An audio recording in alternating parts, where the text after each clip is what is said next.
Well, hello. In this session, this video of IME 315, what we're going to do is learn about justifying projects using present worth analysis. So what we're going to do is several points here. We're going to apply present worth criteria, compare alternatives, and then apply present worth in cases with equal, unequal, and infinite lives, and then understand how to use spreadsheets for present worth calculations. And I want to stress that ultimately everything is going to be done in Excel with spreadsheets for these types of projects. So I want you to be sure that you feel comfortable using spreadsheets. It's not just for this course, but for your use as you work doing engineering, economics, financial engineering down the road. So some of the assumptions we're going to have is we're going to use end of year convention or end of period convention. And what I mean by that is that unless otherwise stated, the assumption is going to be that cash flows occur at the end of the period. Now, cash flows can occur at the beginning of the period, but if that's the case, it will be stated in the problem. If it's unstated, that's going to be the assumption. Just kind of an FYI, when you get into industry, sometimes companies say, we don't know if it's beginning of period or end of period, so they assume mid-period. And what they do for that is they use an exponent with a 0.5 in it. So middle of year one is the n is 0.5 rather than 0 or 1. And then all of your exponents change by 1 if it's after that. That is sometimes used in industry. It's not always used in industry. We're not going to be doing it here.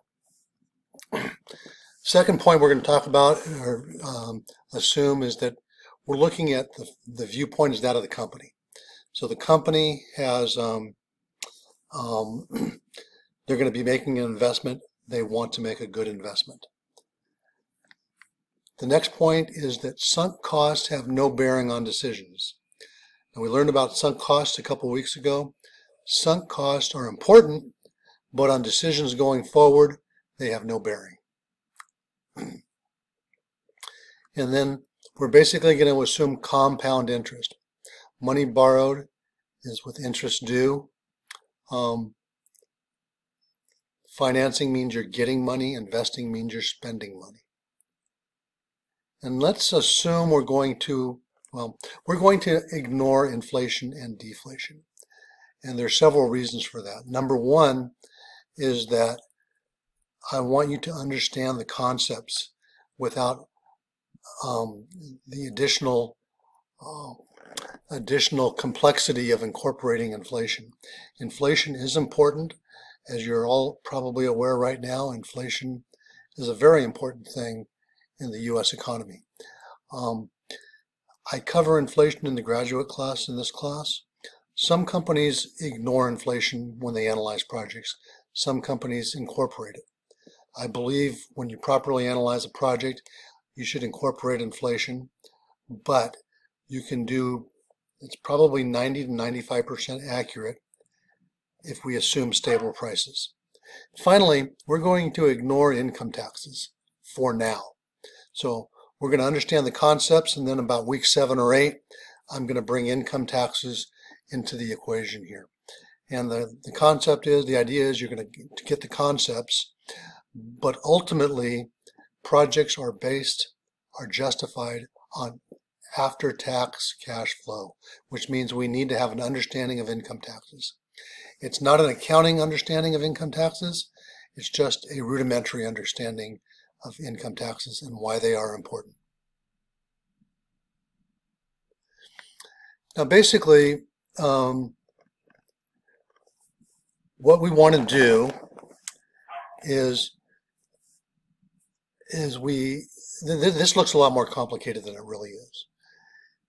If you're comparing a couple of projects, and input would mean the cost, output would mean the benefit.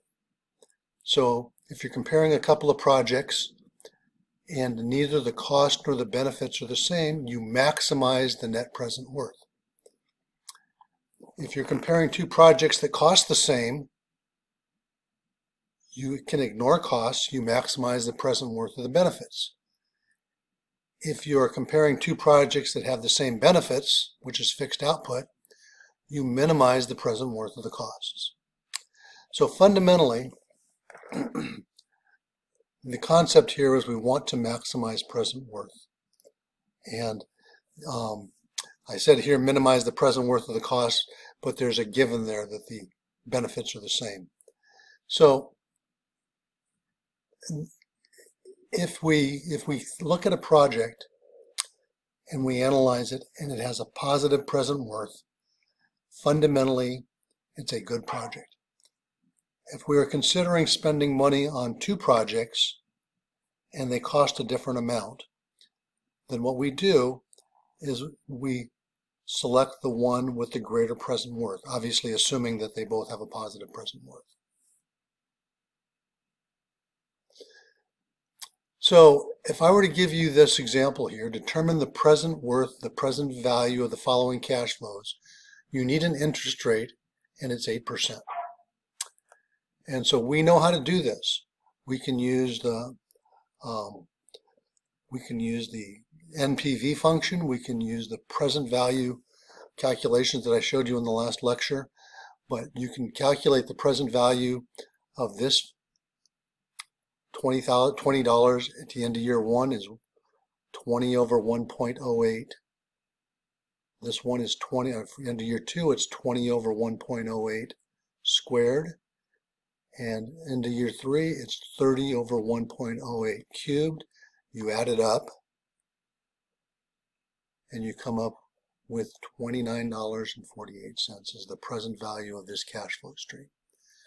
So if I were going to say I'm going to spend $30 today or $30,000 today, and I think I'm going to get 20,000 in 1 year, 20,000 in 2 years, and 30,000 in 3 years, and my interest rate is 8%, then that's a pretty fundamental point that I would want to do this project because it generates $29,480 of value to me today. Fundamentally, it's greater than zero. It's a good project to do. Now, what happens if we want to compare projects when the useful lives are equal? Okay, let's look at these two projects, and I didn't throw an interest rate on this. I believe it is 7%. Okay, so let's look at how we're going to do this.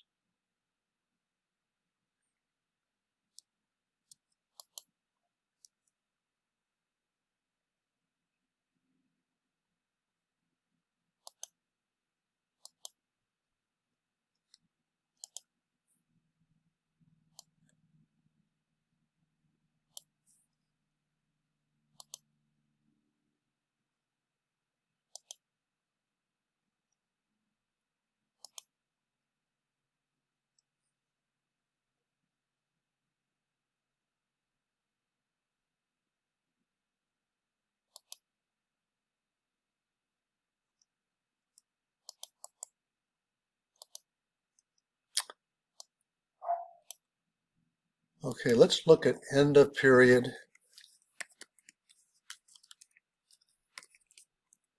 We got 5 years, so they have a common life.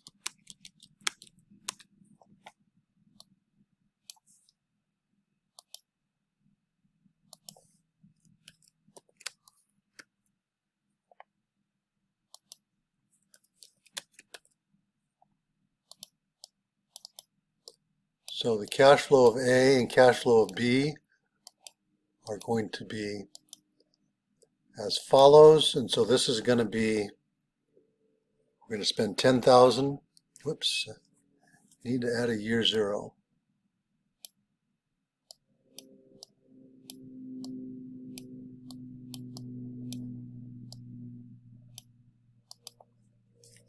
And 10,000.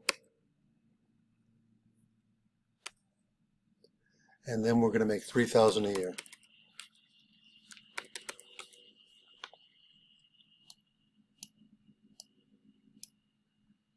Now in the case of B, we're going to spend $13,500, and we'll make $3,000 in the first year, $3,500 in the second year, and increase by $500 each year.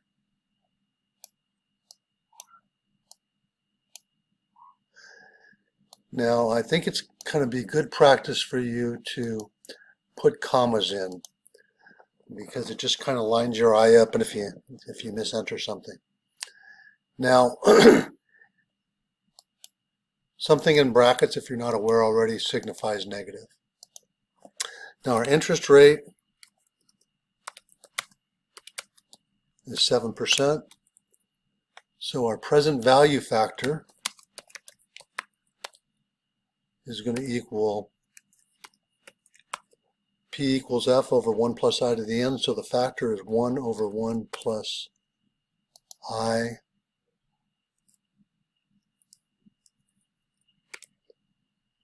and n is over here.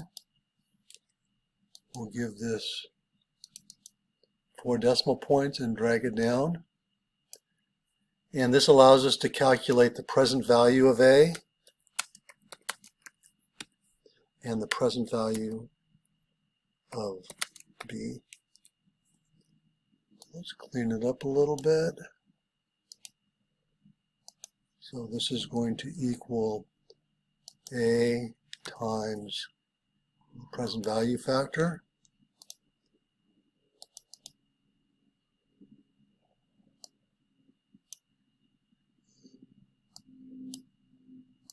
And this is going to equal B times the present value factor.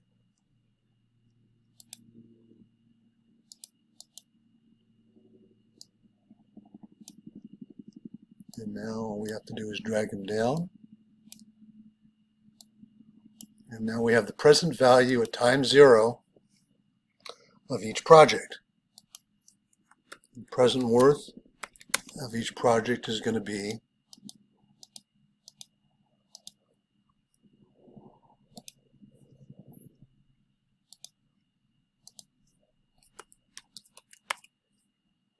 just the sum of these present worths.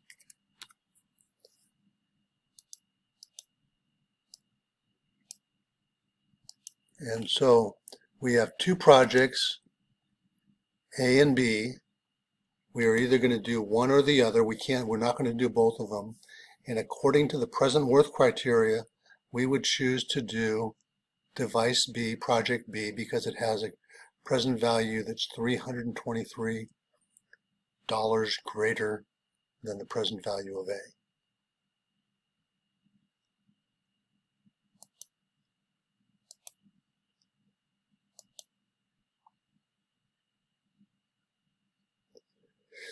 So this shows a different methodology for doing the calculation. This used the PV function. This used the NPV function. Either one of these are okay. However, the method that I did it with, I call it a brute force method, is fundamentally, I'd say it's the better way to do it because it's the way you're going to do these kind of problems in industry.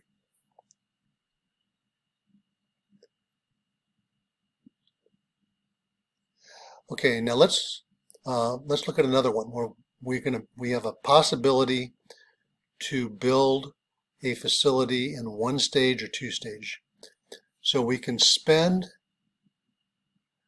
$400 million for it now, or we can spend a reduced amount, $300 million, and we won't need to expand it for 25 years, but in 25 years we could expand it at a cost of $350 million. So the concept here is that they're both going to provide the same benefit. If we build a big facility today, we will have the same benefit for the next, whatever it is, 100 years. If we build a smaller facility today, it's going to cost us less, but we'll need to expand it in 25 years. And so this is one of these where we have a fixed output. We don't know what the output is, but we don't care because it's going to be the same for either one. We want to minimize the present worth of the costs. And so the present worth of the cost of the single stage construction is $400 million. It's just given. The present worth of the cost of the two-stage construction is the $300 million today plus the present value of $350 million in 25 years if our interest rate is 6%. And again, interest rate is 6%. So this is going to be 350 divided by 1.06 to the 25th. That is 81.6 million. So this shows that the two-stage construction is a lower cost and therefore a better value. Now there's a couple of gigantic question marks in my mind. You know, is 350 million a realistic number in 25 years? What does this amount have to be for this amount, the present value of this amount spent in 25 years to be greater than 400 million? So I would bet that it's got to be about 420 million. That's not a huge difference. So when you're looking at problems like these, you need to understand the risks and test the decision under what criteria will your decision change.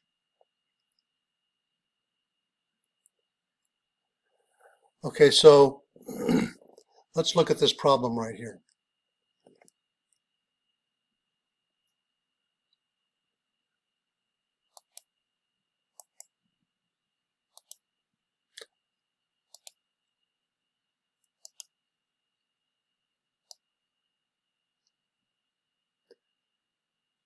And we have a 6% interest rate.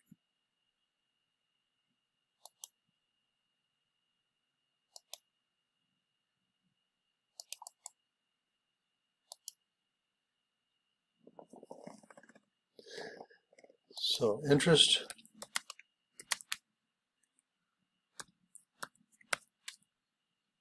we have two alternatives. Atlas, so we're going to do one or the other. And we have end of period, cost, benefit,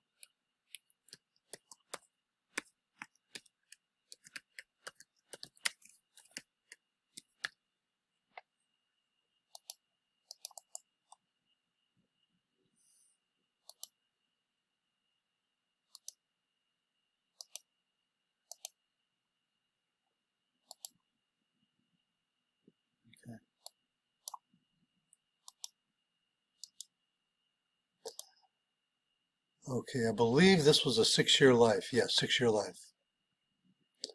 So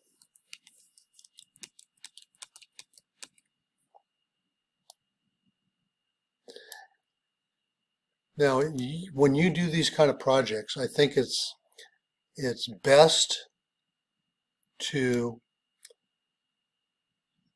make, use as many columns as you need. Obviously in industry you're going to want to use what your company wants to do, but I think we want to use as many as you need to clearly understand it.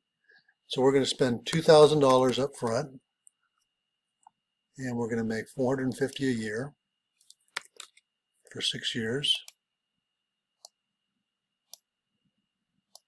We got a salvage value of $200.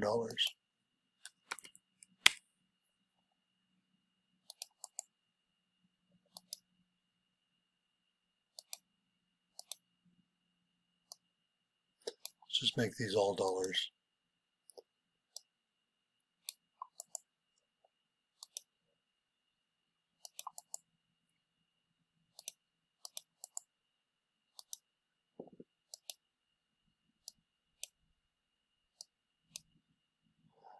Okay, now for Tom Thumb,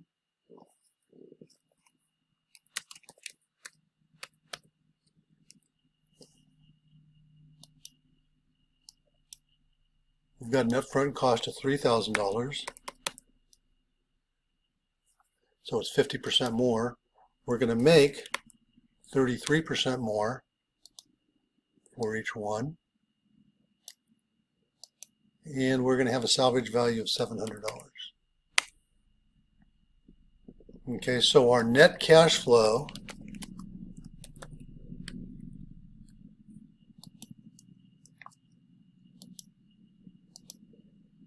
is simply going to be the sum across here. So our net cash flow for our Atlas is going to look like this.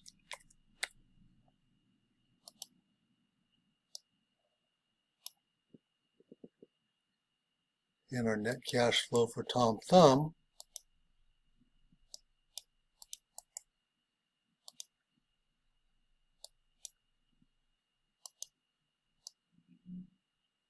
is going to look like this.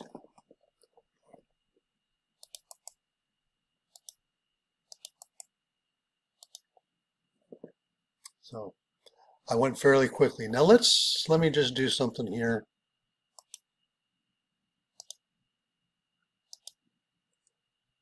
Let's just put our PV factor over here to the right.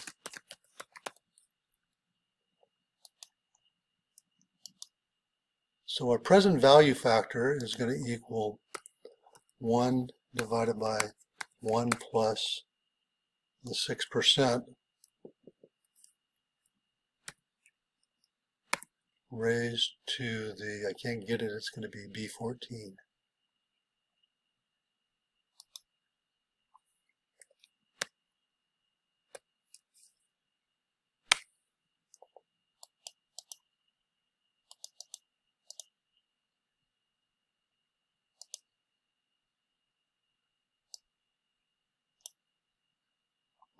Okay, so the present value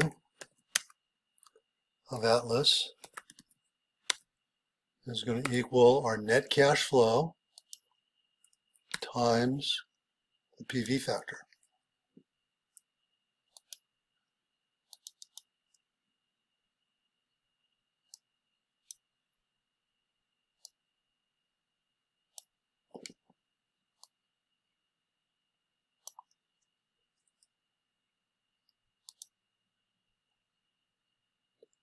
Or $353.79.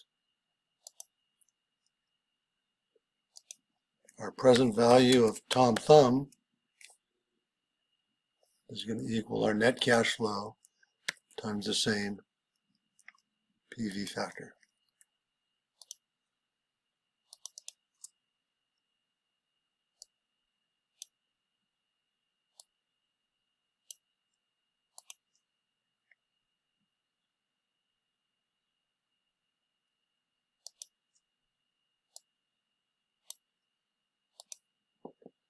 So this would say that Tom Thumb is the better choice. Hope that's the case, because it's about $90 better. Now, obviously, you know, if you're looking at these two investments, they're relatively small. $90 isn't much. However, it's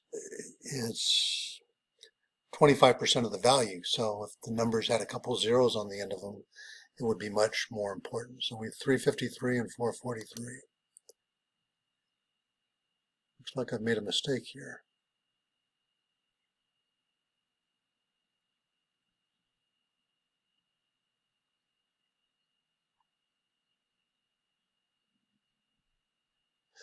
Oh, my mistake is I used 8%, 6% instead of 8%. Aha. So let's go back here. This is why it's good to enter this number one time. Let's put in 8%, 206 and 214. So again, so 8%, all I did was change the present value factor. Now, obviously this interest rate is a very important item. And so I want to stress that you just don't pull the interest rate out of the air. When you do a project, the companies all have an interest rate. And so each company, and I'm going to touch on it, but it's taught in 409, and 544, where this interest rate comes from. From your perspective, your company will give you the appropriate interest rate to use for your project. So what we've done so far is compare projects that have common lives, same lives. And again, remember what our criteria is.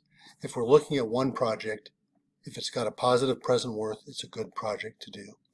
If we're comparing two projects and they're mutually exclusive, we do the one with the higher present worth. But that's if they have common lives. If they have different lives, we have several alternatives. None of them are very pretty. The classical one that's taught in engineering, economics, and financial engineering is to find the lowest common multiple of the life.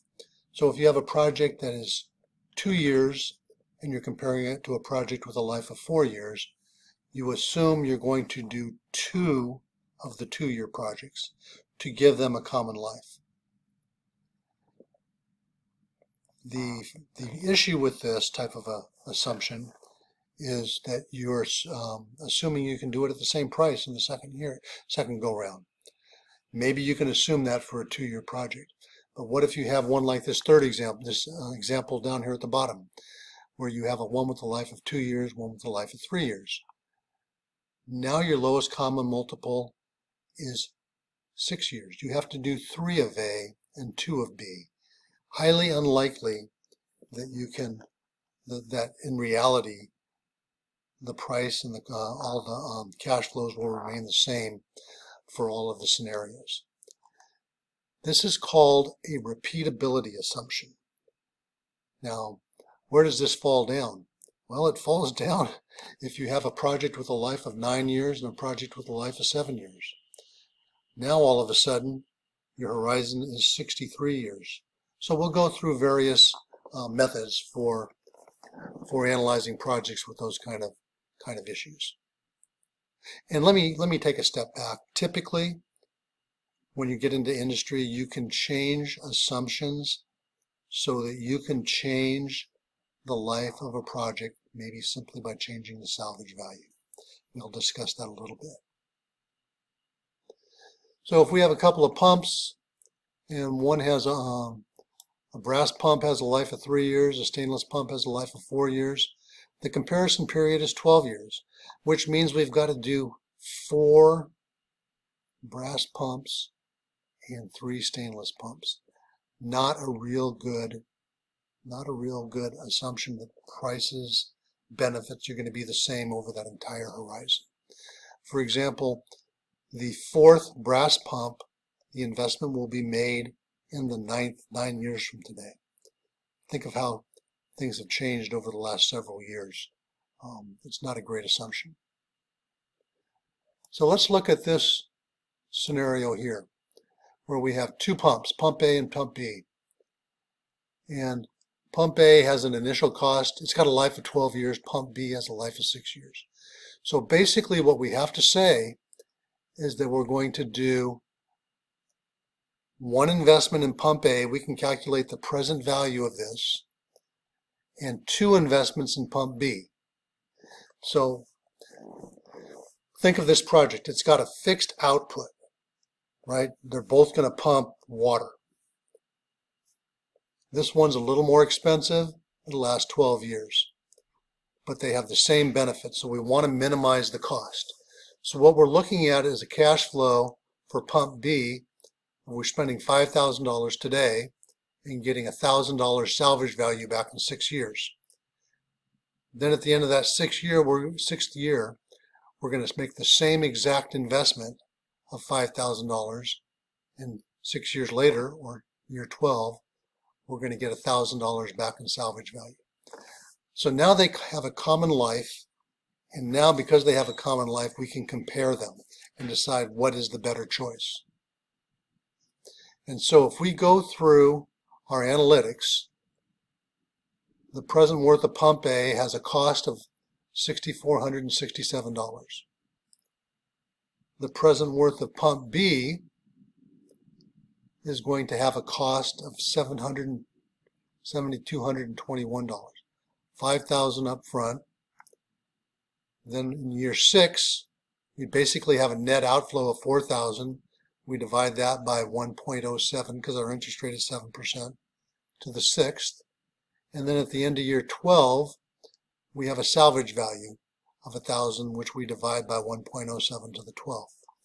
So what this tells us is that if our choice is between pump A and pump B, with the facts that we're given, we are better, and they both provide the same benefit, we are better off purchasing pump A because it has a lower present cost.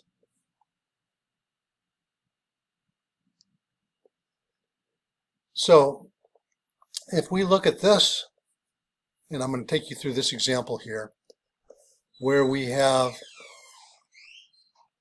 this is another way to analyze these types of projects.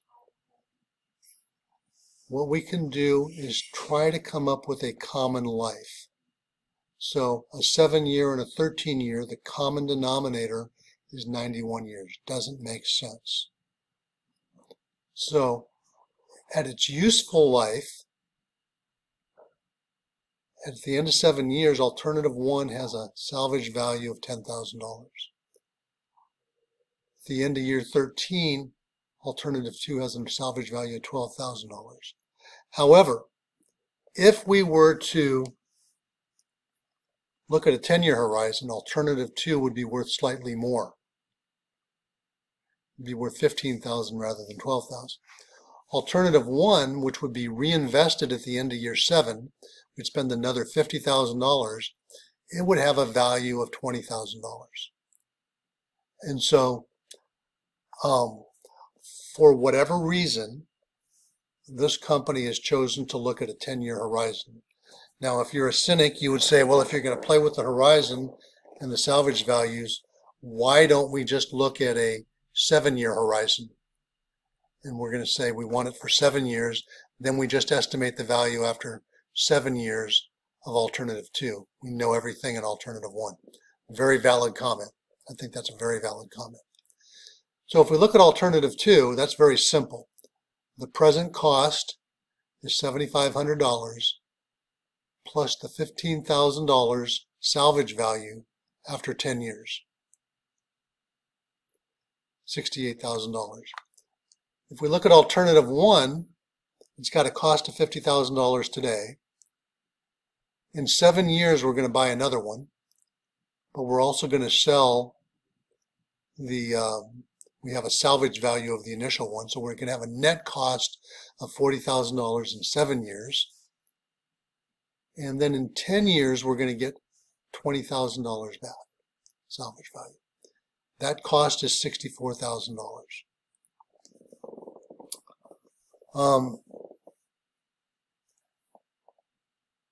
So this tells you that it's better to do alternative 1 rather than alternative 2.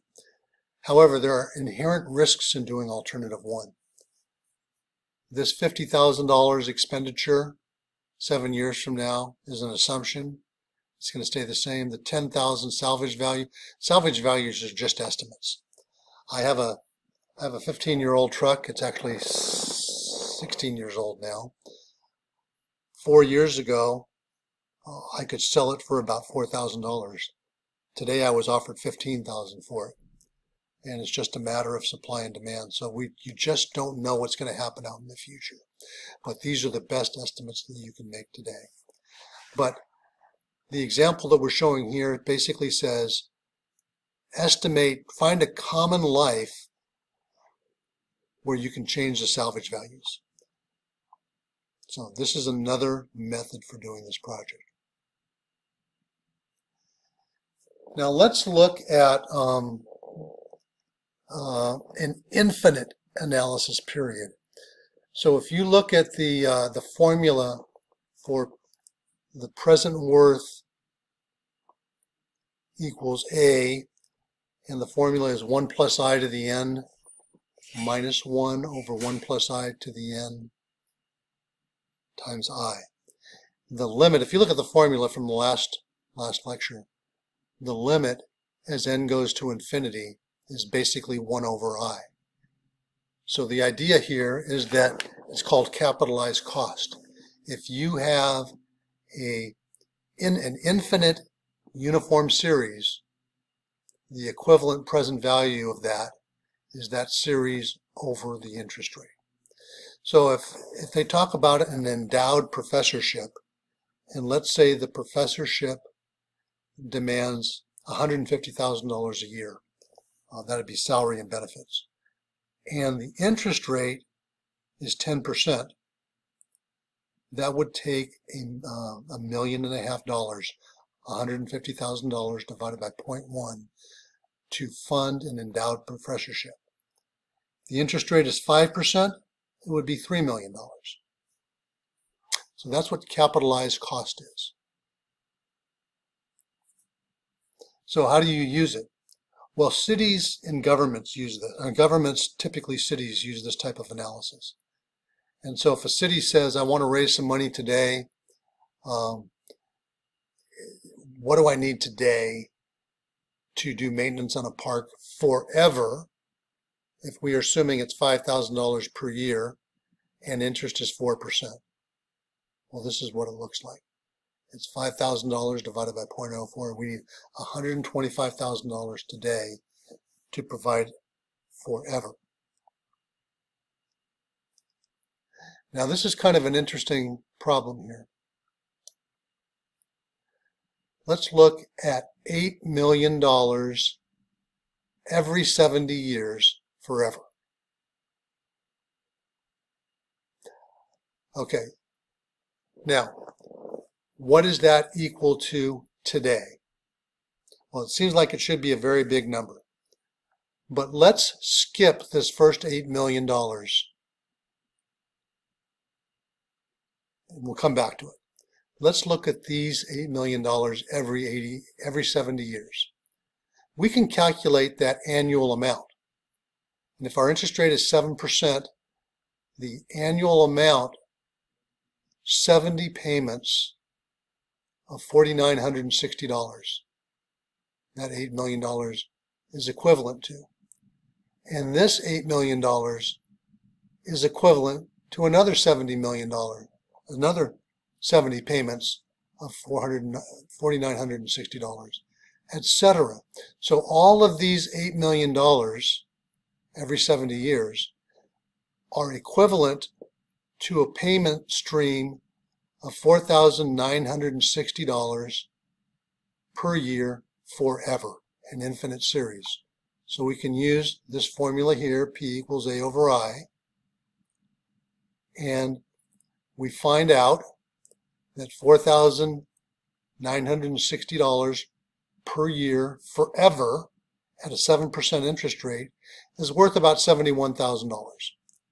And so this cash flow stream of $8 million today and every 70 years is equivalent to the $8 million today plus $71,000, or $8.071 million. Very counterintuitive. And this is just a different way to look at this. Okay. So this is just a different way to look at this. We convert the $8 million into an annual payment. So if we convert this $8 million into an annual payment of $565,000, so this is just the inverse.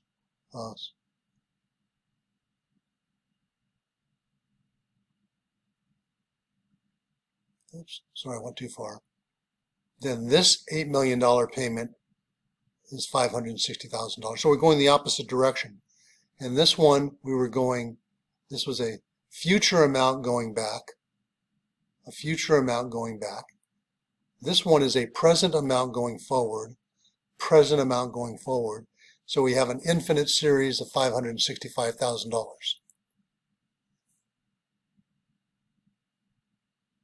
So we come up with the same $8.071 million. Now let's look at a scenario with multiple alternatives. And let's consider the cost of pumping a liquid, any liquid through a pipe.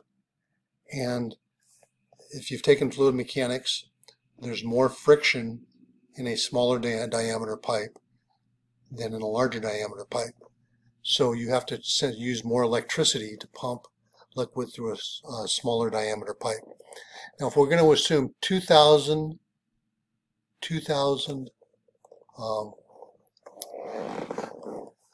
hours per year,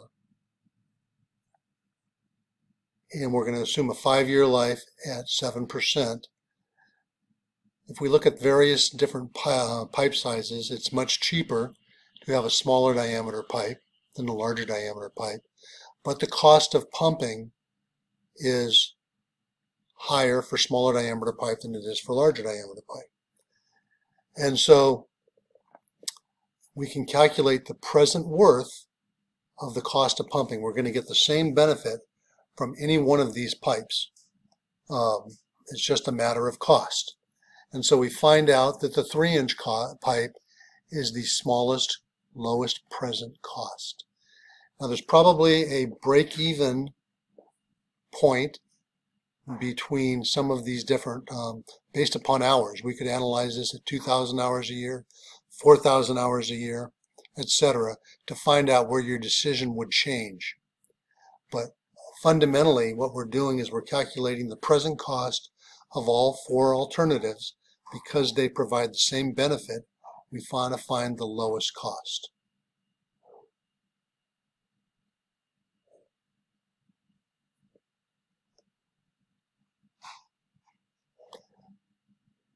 So this is basically what it would look like if you put it into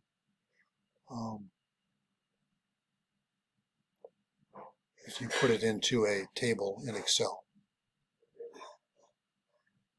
So these are the annualized costs, and these are the upfront costs. Annualized. Now recognize that there are alternatives, and you don't have to spend money. So if somebody has some money and they can do nothing, they make nothing. They can buy a market, they can buy a gas station, they can buy a motel. And we can go through the analytics, and terminal value would be salvage value. If our interest rate is 7% or 10%, the best choice is to do nothing.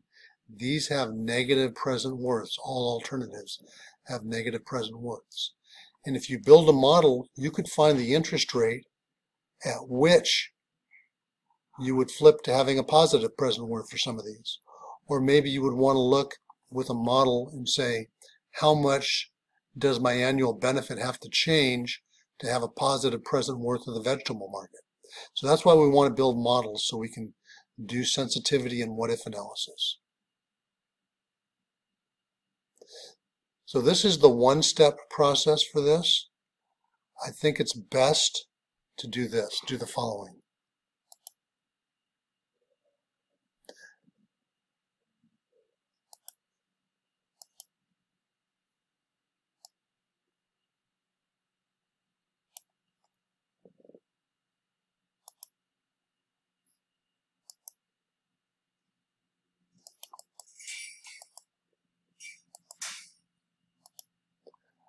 Okay, so let's look at the vegetable market. We'll just do one.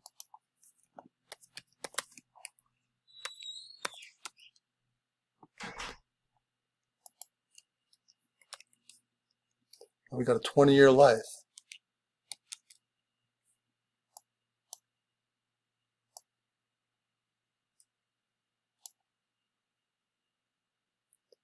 We've got our investment,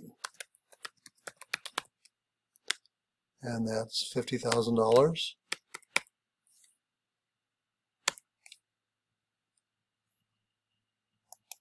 We've got our annual benefit, and that's going to be $5,100.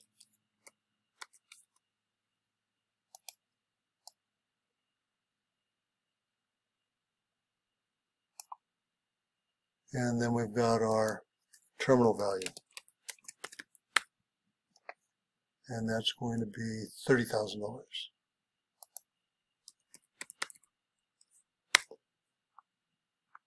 So we've got our net cash flow, and we'll put in a PV in net cash flow. So this is going to equal the sum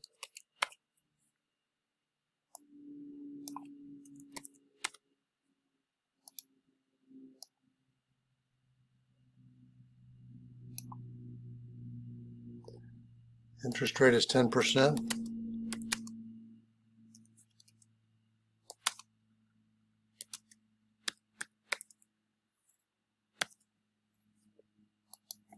PV factor.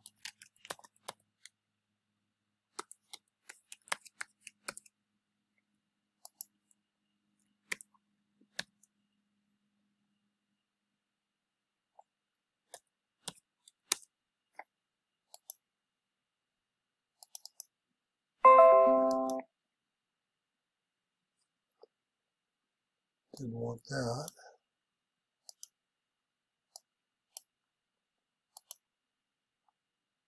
I'm just carrying it to 2 decimal places. It's only going to show 2 decimal places. So we're going to multiply the present value factor times our net cash flow to get the present value. The net cash flow.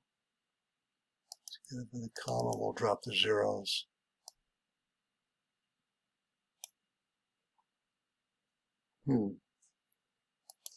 Forgot to tag this.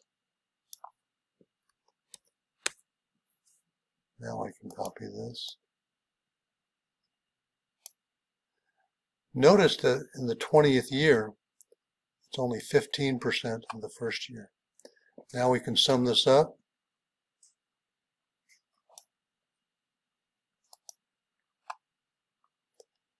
And we have negative 2,120. This is because of rounding. I mean, this is the right number here. This is the exact number. You can do the same thing for the gas station and the small motel. But notice that if we made the interest rate 8%, this now has a positive present value. I'm not saying you should make it 8%, but it just shows what it is. Now, the other thing is we could probably lower this to 45,000. Well, obviously,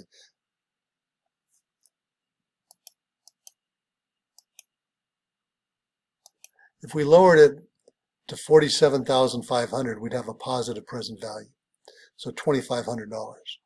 But if we increase this to 32,500, we still have a negative present value.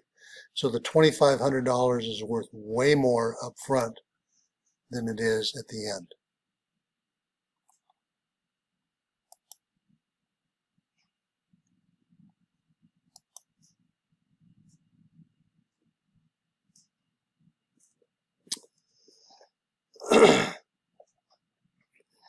So these last couple slides just compare 2 different alternatives. They have the same lives. You can calculate using the net present value function. Again, I prefer doing it the way that I've shown you, the brute force way. It just is various ways of looking at these alternatives.